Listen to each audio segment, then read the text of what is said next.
আচ্ছা, বিষয়টা হচ্ছে সন্ত্রাস বিরোধী আইন 2009 এর 6, 7 এবং 10 ধারাতে আমি যার পক্ষে অ্যাপিয়ার করলাম মাহফুজুর রহমান, তিনি মালয়েশিয়ান একজন প্রবাসী।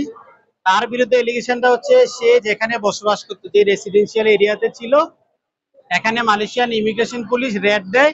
রেড দেওয়ার পরে আন্তর্জাতিক জঙ্গি সম্পৃক্ততা আছে এই মর্মে সন্দেহমূলক ভাবে ওই হোস্টেলের অনেকে অ্যারেস্ট করে নিয়ে যায়। যাওয়ার পরে আমার আসামিকে দীর্ঘদিন তারা 20 দিন যাবত জিজ্ঞাসাবাদ করে, জিজ্ঞাসাবাদ করার পরে তার জঙ্গি সম্পৃক্ততা পায় নাই মর্মে তাকে রিলিজ দিয়ে দেয়।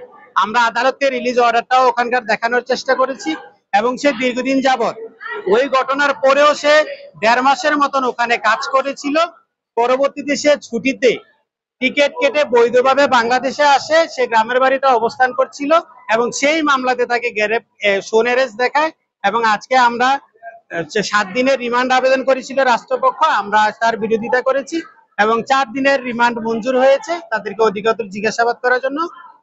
আমরা আমাদের মাহফুজুর রহমান যার পক্ষে আমি অ্যাপিয়ার করেছি বুঝার আদালতকে সন্তুষ্ট করার চেষ্টা করেছি, উনিও অনেকটা একমত হয়েছেন, কিন্তু সাথে অন্যান্য আসামি ছিল। এজন্য বিজ্ঞ আদালত বলেছেন তাদেরকে আমরা কিছুদিনে একটু জিজ্ঞাসাবাদ করি, দেখি যে তাদের সাথে এ ধরনের বাংলাদেশে যে একটা মামলা হইলো এই সম্পৃক্ততাটা কেন আসলো। কারণ আমার আসামিটা বৈধভাবেই দেশে আসছে, বৈধভাবেই সে দেশে কাজ করছিল। আমি বিজ্ঞ আদালতকে বোঝানোর চেষ্টা করেছি যদি সে জঙ্গি সম্পৃক্ততা থাকে তাহলে মালয়েশিয়ার মতন দেশে ওই দেশের ইমিগ্রেশন পুলিশ তাকে 20-25 দিন জিজ্ঞাসাবাদ করার পরে তার সম্পৃক্ততা থাকলে যারা সম্পৃক্ত ছিল তাদেরকে কোর্টে চালান করে এবং তাদেরকে লং কাস্টডি 10 বছর 15 বছর একটা কাস্টডি তাদেরকে দেয়।